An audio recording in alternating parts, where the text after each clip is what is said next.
Olá, pessoal. Eu sou Sérgio Aragão, consultor empresarial. Eu estou aqui para falar mais uma vez com você sobre gestão estratégica de estoque.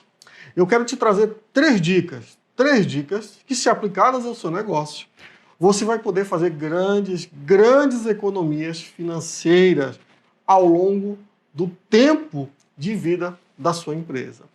São três dicas que, como consultor de empresa e proprietário de uma empresa de consultoria, junto com a minha equipe, são três protocolos, ou seja, são três linhas de trabalhos primordiais. Então vamos lá, vamos direto ao assunto. Qual é o primeiro ponto? Definir um estoque de trabalho. Parece óbvio definir um estoque de trabalho. Naturalmente, a gente fala de estoque. A gente comenta que toda empresa que trabalha com varejo, atacado, distribuição, tem um estoque. Mas eu chego com a empresa e pergunto, estrategicamente, qual é o seu estoque de trabalho? Dificilmente, raramente, muito poucas vezes, eu ouvi um empresário dizer assim, não, meu estoque de trabalho é X. Não há, no planejamento estratégico da empresa, em via de regra, a definição clara, estratégica, tácita, documentada desse valor específico de estoque. O que isso significa? Que você não tem um estoque definido. Você vai comprando, vai estocando, vai comprando, vai estocando, e você não sabe necessariamente se você precisa de tudo aquilo ou se ter um estoque grande é uma estratégia da empresa. Dependendo do produto que você trabalha, até manter um estoque maior é interessante, devido à logística, o tempo de reposição, mas na maioria das vezes não. A logística está tão adiantada que esse tempo de reposição é muito curto para que se mantenha uma quantidade fora das necessidades reais da empresa a nível de estoque.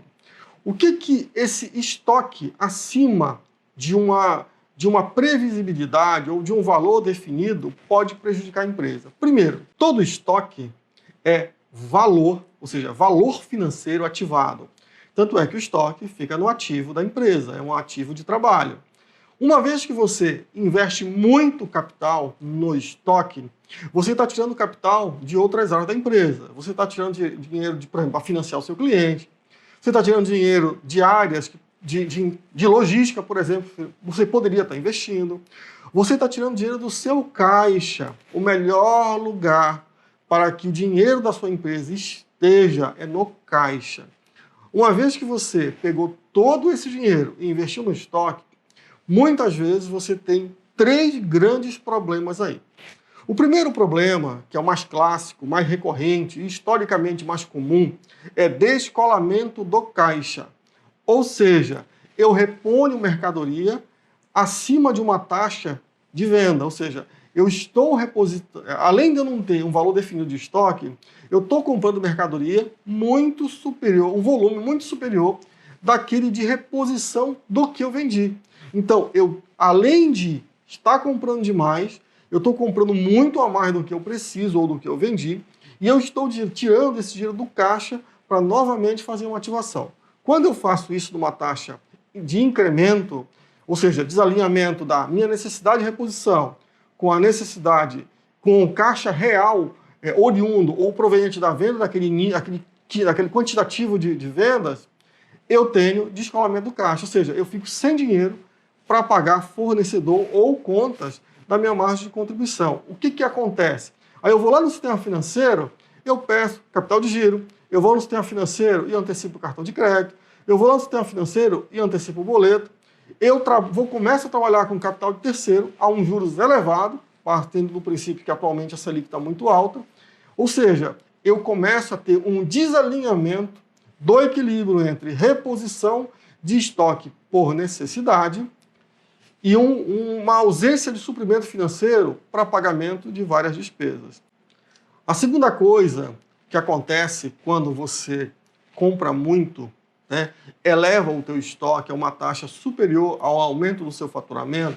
Existem alguns outros detalhes que são mais complexos também, mas em via de regra toda vez que o seu estoque sobe muito para optantes do lucro real, ok? E esse estoque sobe demais a cada fechamento de apuração trimestral ou anual ou mensal, dependendo do seu regime de apuração, E se esse estoque se eleva muito, você corre o imenso risco de ter um aumento inercial do lucro contábil e oferecer tributação de imposto de renda e contribuição social simplesmente porque você perdeu o controle do seu estoque. E esse imposto ele não tem compensação, ou seja, o imposto de renda sobre lucro e a contribuição social sobre lucro líquido. Uma vez que você pagou, não há como você compensar, uma vez que a dinâmica te impôs um lucro e esse lucro já foi oferecido e tributado. Fica ligado nisso. Isso é muito importante. Isso é fator de desespero para muitos compradores compulsivos. Será que você é um deles? Sem contar que uma vez que você incha o seu estoque, se a sua mercadoria tem validade, se o seu produto ele depende de atualizações tecnológicas ou de moda, enfim, você também corre um terceiro risco de que este produto fique defasado e você não consiga mais realizar esse produto em venda futuramente. É obrigado a fazer promoção, muitas vezes, com valor inferior ao de aquisição do mesmo produto. Então, gerenciar um estoque de trabalho, definir um estoque de trabalho, é muito importante para a sua empresa. A segunda dica, que também é uma solução para o primeiro ponto, ou seja, definição de estoque de trabalho, como a gente resolve isso? O segundo ponto que eu quero propor para você é reposição de estoque baseado em CMV, baseada em custo da mercadoria vendida. Uma vez que você definiu um valor X de estoque de trabalho, uma vez que você está observando esses 3 pontos que podem gerar prejuízo dentro da não definição de um estoque de trabalho padrão, você pode, a partir de então, fazer a sua DRE gerencial, definir o seu CMV da mercadoria efetivamente vendida num período determinado. E abrir um orçamento, ou seja, gestão com bases orçamentárias, para o departamento de compras fazer a aquisição no limite da reposição do CMV. A definição da reposição baseada em CMV te elimina muitos transtornos, como eu falei anteriormente, tá certo? Vamos ao terceiro ponto. Terceiro ponto, que eu inclusive já falei em vídeos anteriores aqui no canal.